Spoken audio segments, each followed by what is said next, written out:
New York Reuters, Americans differ widely in their views of what constitutes UAL harassment, with age and race as well as gender throwing up the dividing lines, posing a challenge for those who police for such conduct in the workplace.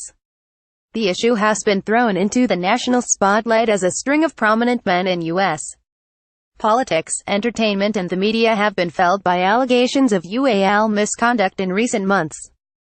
A Reuters, Ipsos national opinion poll, released on Wednesday, asked more than 3,000 American adults to consider 8 different scenarios and then prompted them to decide if they would personally label each to be an example of UAL harassment. The variation in responses showed a need for employers to spell out expected standards, employment experts said. While most adults in the DEC 13 to 18 poll agreed that acts such as intentional groping or kissing, without your consent, amounted to UAL harassment, they disagreed over a number of other actions. Graphic on the poll, tmsnrt.rs/2bfmoe closing parenthesis. When asked about unwanted compliments about your appearance, for example, 38% of adults said this amounted to UAL harassment, while 47% said it did not.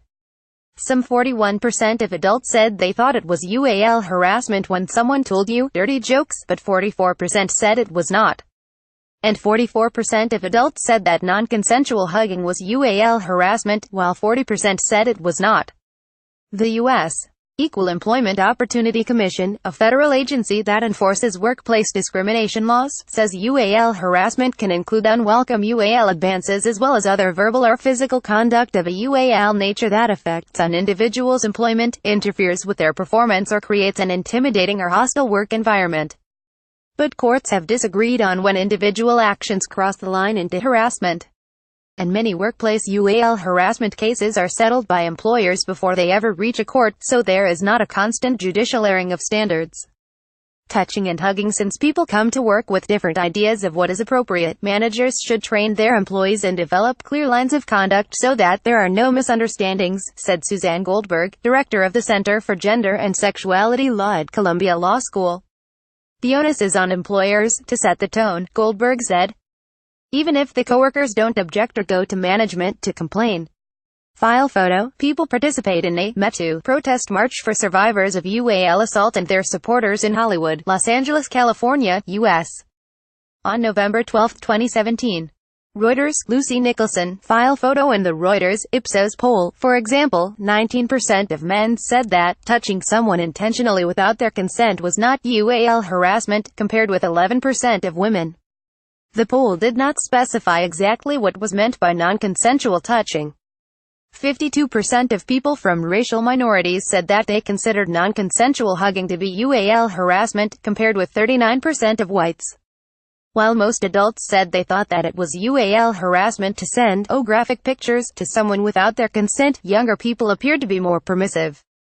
83% of millennials, or those adults born after 1982, said it was UAL harassment, compared with 90% of Gen Zers, born 1965 to 1981, and 94% of baby boomers, born 1946 to 1964. Experts in UAL harassment law said it is understandable that women, especially women who are racial minorities, define UAL harassment differently than men, given that many have experienced it firsthand. Men do not cross the street to avoid people, said Joanna Grossman, a law professor at Southern Methodist University who specializes in workplace equality. Virtually all women do, whether or not they've been attacked before. It's part of growing up in a group that's been victimized for so long. Workplace standards. Clear workplace standards would help everyone, including those who are accused of UAL harassment, said Minna Kotkin, director of the Brooklyn Law School Employment Law Clinic. Kotkin, whose clinic provides legal help for people dealing with UAL harassment in the workplace, said she recently advised a man who said he was fired because he misunderstood where the line had been set. He worked in retail, and this was a place where there was UAL banter going around, Kotkin said. And one day he made a comment about a co-worker's breasts. And then later she claimed that he grabbed her by the waist. He got fired, and he was really surprised, she said. He thought that conduct was part of their relationship. But the question is, maybe this woman tolerated this all along and then finally had enough. The Reuters, Ipsos poll was conducted in English throughout the United States. It has a credibility interval, a measure of accuracy, of 2 percentage points for the entire sample. The credibility interval is higher for subsets based on gender, age and race, as the sample size is reduced.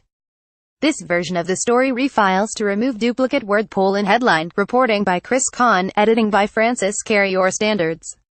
The Thomson Reuters Trust Principles.